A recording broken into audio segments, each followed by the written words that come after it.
सासू माँ की नई सहेली। प्रिया किचन में चाय बना रही होती है और सुमन ड्राइंग रूम में बैठकर मजे से टीवी देख रही होती है। तभी दरवाजे की घंटी बजती है। प्रिया, जरा देखना तो कौन आया है। देखती हूँ मम्मी जी। प्रिया दरवाजा खोलती है तो सामने पड़ोस वाली विमला आंटी खड़ी होती है। नमस्ते आंटी जी, कैसी हैं आप? मैं तो बिल्कुल ठीक हूँ बेटा, पर तेरी सास को क्या हुआ है? आजकल कहीं दिखती ही नहीं है। जब देखो तब टीवी के आगे जमी रहती है। अंदर तो आइए आंटी। अरे ओ दीपक की अम्मा, कहाँ हो? अरे विमला, आओ आओ, क्या बात है, बड़े दिन बाद याद आई तुम्हें मेरी। मैं तो हमेशा ही तुम्हें याद करती हूँ, पर तुम ही गायब रहती हो और आजकल तो बाहर भी नहीं आती जाती। तबीयत तो ठीक है ना तुम्हारी? अरे तबीयत को क्या होना है, इस उम्र में तो कुछ ना कुछ लगा ही रहता है। मेरी छोड़ो, तुम ये बताओ कि क्या चल रहा है गली मोहल्ले में। तुम गली मोहल्ले की छोड़ो, चल तो तुम्हारे पड़ोस में रहा है। तुम्हारी नई सहेली आई है। मेरी कौन सी नई सहेली? मैं तो यहाँ बस तुमसे बातचीत कर लेती हूँ या फिर बाजू वाली शर्मा की बहू से दो चार बातें कर लेती हूँ। इसीलिए तो कहा कि तेरी नई सहेली आई है। अब कोई पड़ोस में आया है तो बात तो होनी ही है। कम से कम इसी बहाने हमारा भी एक ग्रुप बन जाएगा। फिर सब मिलकर अपनी बहुओं की शिकायतें किया करेंगे। दोनों हंसने लगते हैं। तभी प्रिया चाय लेकर आती है और सामने टेबल पर रख देती है। दोनों चाय पीती हैं और बातें करते हैं। चलो मैं चलती हूँ, अब कल मिलते हैं। राम राम। अगले दिन प्रिया किचन में कुछ काम कर रही होती है और सुमन आराम से सोफे पर बैठकर मटर छिल रही होती है। तभी डोरबेल बजती है। प्रिया दरवाजा खोलती है तो सामने उनकी नई पड़ोसन खड़ी होती है। जी, आप कौन? मैंने पहचाना नहीं। नमस्ते बेटा, मैं शारदा, आपके बगल वाले घर में अभी 2-4 दिन पहले ही शिफ्ट हुए हैं। ओह अच्छा अच्छा अच्छा, नमस्ते आंटी, अंदर आइए ना आप। देखिए तो मम्मी जी, आज कौन आया है। इतना कहकर प्रिया किचन में चाय बनाने चली जाती है। नई पड़ोसन को घर पे देखकर सुमन थोड़ा हैरान हो जाती है। नमस्ते बहन जी, मैं शारदा, आपकी नई पड़ोसन। अच्छा अच्छा, आप हैं हमारी नई पड़ोसन। आइए आइए, और बताइए कैसी हैं आप? जी बिल्कुल ठीक हूँ। वो दरअसल घर पर छोटी सी पूजा रखवाई थी, बस उसी का प्रसाद देने चली आई। सोचा इसी बहाने नए पड़ोसियों से भी मुलाकात हो जाएगी। ये तो बहुत अच्छा सोचा आपने। सुमन प्रिया को आवाज लगाती है। अरे ओ बहू, जरा चाय पानी का तो आके पूछ लो। ये आजकल की बहुएं भी ना, जब तक बोलो नहीं तब तक कुछ नहीं करेंगी। आई मम्मी जी। प्रिया चाय लेकर आती है। दोनों बैठकर चाय पीती हैं और खूब सारी बातें करती हैं। अच्छा बहन जी, अब मैं चलती हूँ, फिर मिलते हैं। अब तो आना जाना लगा ही रहेगा। शारदा के जाने के बाद प्रिया किचन से बाहर आती है।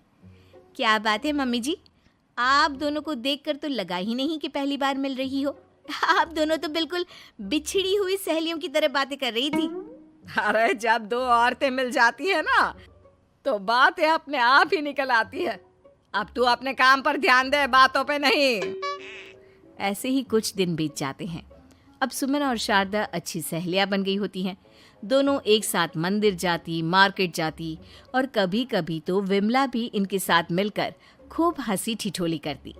एक शाम तीनों बैठकर सुमन के घर पर चाय पी रही होती हैं कि तभी बहुत तेज बारिश शुरू हो जाती है। सुमन जोर से प्रिया को आवाज लगाती है।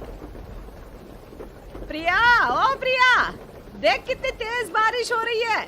जाके छत से सारे कपड़े ले आ, नहीं तो सब भीग जाएंगे। सुमन 2 बार आवाज लगाती है लेकिन प्रिया का कोई जवाब नहीं आता। शायद प्रिया कुछ काम कर रही है, इसीलिए कुछ जवाब नहीं दे रही। अरे काहे का काम, आराम फरमा रही होगी महारानी। तभी प्रिया बीमार हालत में अपने कमरे से बाहर निकलती है। हाँ मम्मी जी, क्या हुआ? मेरी तबीयत थोड़ी ठीक नहीं है ना, इसलिए आग लग गई। अरे सारे कपड़े भीग गए और तुझे सोने से फुर्सत नहीं है। सबके सामने सुमन के मुंह से ऐसी बातें सुनकर प्रिया उदास हो जाती है और छत से कपड़े उतारने चली जाती है। सुमन, ये क्या बात हुई? प्रिया ने बताया ना कि उसकी तबीयत ठीक नहीं, इसलिए उसकी आंख लग गई। तुम भी ना खामखा उसे सबके सामने सुना दिया। अरे आप नहीं जानती शारदा जी, कुछ बहुएं ना बहुत आलसी होती है, घर का एक काम नहीं करना चाहती। ऐसा नहीं है सुमन, तुम्हारी बहू तो बहुत प्यारी है, तुम्हारी सारी बात भी तो मानती है। हाँ सुमन, तुम प्रिया के बारे में ऐसा क्यों सोचती हो? मेरी भी दो दो बहुएं हैं, लेकिन मैं उन्हें अपनी बेटियों की तरह रखती हूँ। आखिर वो भी तो किसी की बेटियां ही है ना। और अगर तुम ऐसा ही व्यवहार करोगी तो एक दिन प्रिया भी तुम्हारे साथ ऐसा ही बर्ताव करेगी। शारदा और विमला की बातें सुनकर सुमन की तो बोलती बंद हो जाती है। वहीं प्रिया भी बाहर से सारी बातें सुन रही होती है। अरे मैं कोई उसकी दुश्मन थोड़ी ना हूँ, मैं भी उसकी माँ हूँ, लेकिन कभी कभी सास बनना पड़ता है, नहीं तो बहुएं हाथ से निकल जाती है। देखो सुमन, ये सब सोच का फर्क है। अगर तुम ये सोचोगी तो कभी प्रिया को अपनी बेटी नहीं बना पाओगी। इतना कहकर शारदा और विमला वहां से चली जाती हैं और सुमन अकेले बैठकर उनकी बातें सोचने लगती है। अगले दिन प्रिया और दीपक अपने कमरे में बैठकर बात कर रहे होते हैं और सुमन उनके कमरे के बाहर कुछ काम कर रही होती है और उन दोनों की बातें सुन लेती है। दीपक, तुम्हें पता है हमारे पड़ोस में जो शारदा आंटी है ना, बहुत अच्छी हैं। अच्छा, ऐसा क्या हो गया जो तुम्हें वो इतनी अच्छी लगने लग गई? कुछ खास नहीं, बस कल जब मम्मी जी मुझे सबके सामने सुना रही थी तो शारदा आंटी ने मेरा साथ दिया। मैं तो सच में हैरान ही रह गई थी जब उन्होंने मम्मी जी को मुझसे ऐसा बर्ताव करने के लिए मना किया। अच्छा, फिर क्या हुआ? होना क्या था, शारदा आंटी तो मम्मी जी को समझा ही रही थी कि बहू को भी बेटी की तरह ही रखना चाहिए, लेकिन मम्मी जी तो मम्मी जी है ना, उन्हें तो मुझ में हमेशा कमी ही दिखती है। काश मुझे भी शारदा आंटी जैसी सास मिली होती जो मुझे भी अपनी बेटी जैसी समझती। सुमन ये सब सुनकर बहुत उदास हो जाती है और वहां से चली जाती है। प्रिया की बातें सुमन के कानों में बार बार गूंज रही थी। उसे बहुत शर्मिंदगी महसूस हो रही थी कि उसने प्रिया के साथ बहुत गलत किया है। अगले दिन सुमन शारदा और विमला को बुलाती है।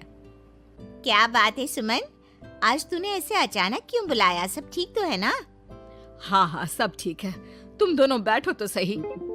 तब तक दीपक और उसके पापा भी आ जाते हैं। प्रिया, तुम भी आ जाओ। क्या हुआ मम्मी जी, आपने बुलाया? हाँ प्रिया बेटा, मैं आज सबके सामने तुमसे माफी मांगना चाहती हूँ। मैंने आज तक तुम्हारे साथ बहुत बुरा व्यवहार किया है, लेकिन तुमने कभी भी मेरे साथ बुरा बर्ताव नहीं किया। मुझे अपनी गलती का एहसास हो गया है, हो सके तो मुझे माफ कर देना।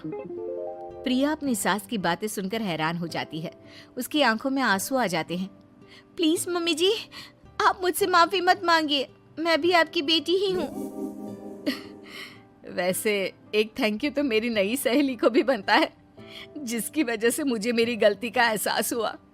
शारदा बहन, आपका बहुत बहुत शुक्रिया जो आपने मेरी आंखें खोल दी। अरे क्या सुमन, तुम भी ना। तो फिर इसी बात पर चाय और पकोड़े हो जाए। हाँ हाँ, क्यों नहीं।